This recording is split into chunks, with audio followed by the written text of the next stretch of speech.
नमस्कार students, crop production and horticulture की अध्ययन सामग्री के इस बेहद खास विश्लेषण में सबका बहुत बहुत स्वागत है।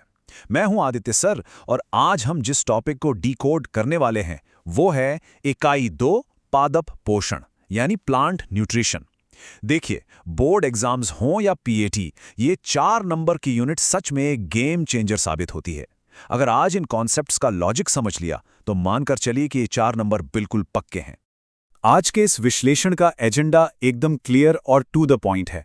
हम पादप पोषण की परिभाषा से शुरू करेंगे, फिर आर्नॉन और स्टाउट की कसौटी, 17 आवश्यक तत्व, उनका क्लासिफिकेशन, कमी के लक्षण और लास्ट में एकीकृत पोषक तत्व प्रबंधन यानी आईपीएनएम सिस्टम को समझेंगे। तो चलिए, बिना कोई टाइम वेस्ट किए सीधे अपने सिलेबस के सबसे पहले और सबसे बुनियादी टॉपिक पर आते हैं, प्लांट न्यूट्रिशन की परिभाषा। तो पादप पोषण आखिर है क्या? परिभाषा कहती है कि यह वो प्रक्रिया है जिसके द्वारा पौधे अपने पर्यावरण से आवश्यक रासायनिक तत्वों को ग्रहण करते हैं और उनका उपयोग अपने जीवन, वृद्धि और प्रजनन यानी रिप्रोडक्शन को सपोर्ट करने के लिए करते हैं। अब इसे सिंपल भाषा में समझें। जैसे हमें और आपको ग्रो करने के लिए एनर्जी के लिए भोजन की जरूरत होती है ना, बिल्कुल वैसे ही पौधों को भी मिट्टी और पर्यावरण से मिलने वाले इन केमिकल्स की आवश्यकता होती है। इसके बिना किसी भी फसल का विकास नामुमकिन है। अब यहाँ पर एक बहुत ही इंटरेस्टिंग सवाल दिमाग में आता है। प्रकृति में तो अनगिनत तत्व हैं, तो फिर वैज्ञानिक केवल कुछ ही तत्वों को आवश्यक या एसेंशियल क्यों मानते हैं? चलिए इसका जवाब आर्नोन और स्टाउट के क्राइटेरिया में खोजते हैं। देखिए, आर्नोन और स्टाउट ने किसी भी तत्व के आवश्यक होने की 3 बहुत ही कड़ी शर्तें तय की थी। इसे रटने की बिल्कुल जरूरत नहीं है, बस लॉजिक को पकड़िए। पहली शर्त है कि उस तत्व की कमी में पौधा अपना लाइफ साइकिल यानी जीवन चक्र पूरा ही नहीं कर सकता। दूसरी शर्त, उस तत्व की जगह कोई और तत्व नहीं ले सकता। मतलब अगर नाइट्रोजन चाहिए तो वो नाइट्रोजन ही पूरी करेगा, फॉस्फोरस नहीं। और तीसरी शर्त, वो तत्व सीधे तौर पर पौधे के मेटाबॉलिज्म से जुड़ा होना चाहिए। जो भी तत्व इन तीनों टेस्ट को पास करता है, बस वही एसेंशियल कहलाता है।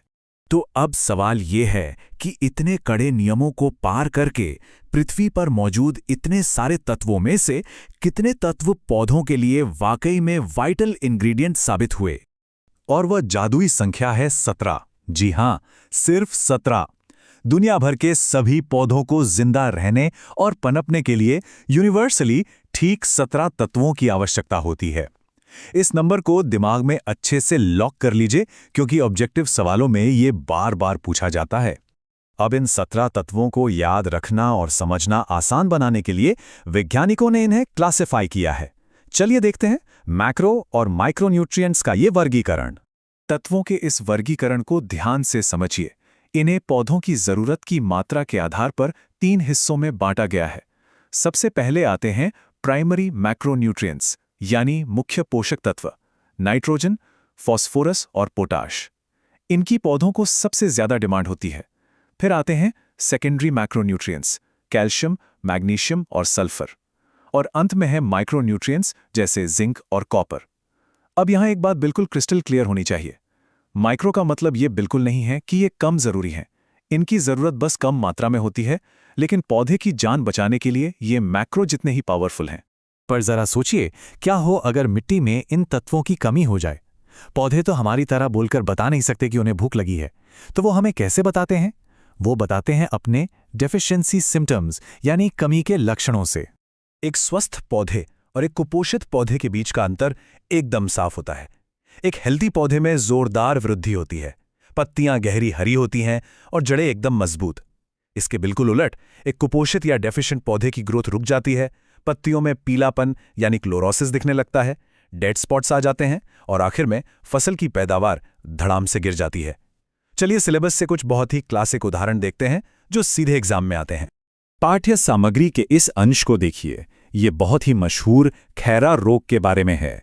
खैरा रोग धान यानी पैडी क्रॉप की एक बेहद गंभीर बीमारी है। और सबसे इंटरेस्टिंग बात यह है कि यह किसी वायरस या बैक्टीरिया से नहीं होती, बल्कि मिट्टी में सिर्फ जिंक की कमी के कारण होती है। इसमें धान के पौधे की निचली पत्तियों पर कत्थई रंग के धब्बे बनने लगते हैं और ग्रोथ एकदम रुक जाती है। जिंक की जरा सी कमी पूरी की पूरी धान की फसल को बर्बाद कर सकती है। और ये रहा दूसरा प्रमुख उदाहरण, सिट्रस डायबैक। ये नींबू वर्गीय फलों में होने वाला एक खतरनाक कारिकीय रोग है। ये मिट्टी में जिंक और कॉपर दोनों की कमी से होता है। जब इन सूक्ष्म पोषक तत्वों की कमी होती है तो पत्तियां पीली पड़ जाती हैं और सबसे डरावनी बात, शाखाएं ऊपर से नीचे की तरफ सूखने लगती हैं, जिसे डायबैक कहते हैं। पेड़ धीरे धीरे पूरा खत्म हो जाता है। देखा आपने, माइक्रोन्यूट्रिएंट्स नाम के हैं, पर इनका असर कितना मैक्रो लेवल का है। खैर, हमने बीमारियां देख लीं और लक्षण भी समझ लिए, लेकिन एज अ एग्रीकल्चर स्टूडेंट हमें सॉल्यूशन पर फोकस करना है। इस पोषण की कमी का पक्का और स्थायी समाधान क्या है? इसका जवाब है IPNM सिस्टम। IPNM यानी एकीकृत पोषक तत्व प्रबंधन का पूरा कॉन्सेप्ट सिर्फ एक शब्द पर टिका है, बैलेंस। यह किसी एक केमिकल पर निर्भर रहने के बजाय अलग अलग सोर्सेस को मिलाने की बात करता है। इसमें हम कार्बनिक खाद जैसे कंपोस्ट, अकार्बनिक उर्वरक जैसे यूरिया और जैविक उर्वरक जैसे राइजोबियम, इन सब का एक स्मार्ट कॉम्बिनेशन इस्तेमाल करते हैं। और हाँ, ये सब कोई अंदाजे से नहीं होता, बाकायदा सॉइल टेस्टिंग के आधार पर होता है। मिट्टी को जो चाहिए वही दिया जाता है। तो फाइनली इन सारे सिद्धांतों को गहराई से समझना सिर्फ परीक्षा में 4 नंबर लाने का शॉर्टकट नहीं है। ये असल में भविष्य की टिकाऊ और स्मार्ट खेती की चाबी है। अब आप खुद सोचिए, क्या हम हमेशा सिर्फ रसायनों पर निर्भर रह सकते हैं, या हमें प्रकृति के साथ मिलकर कोई और संतुलित रास्ता खोजना ही होगा? इस सवाल पर विचार जरूर कीजिएगा। मुझे उम्मीद है कि प्लांट न्यूट्रिशन का ये पूरा टॉपिक अब एकदम क्रिस्टल क्लियर हो गया होगा। और भी ऐसी ही शानदार विश्लेषण के लिए जुड़े रहें, सीखते रहें और आगे बढ़ते रहें।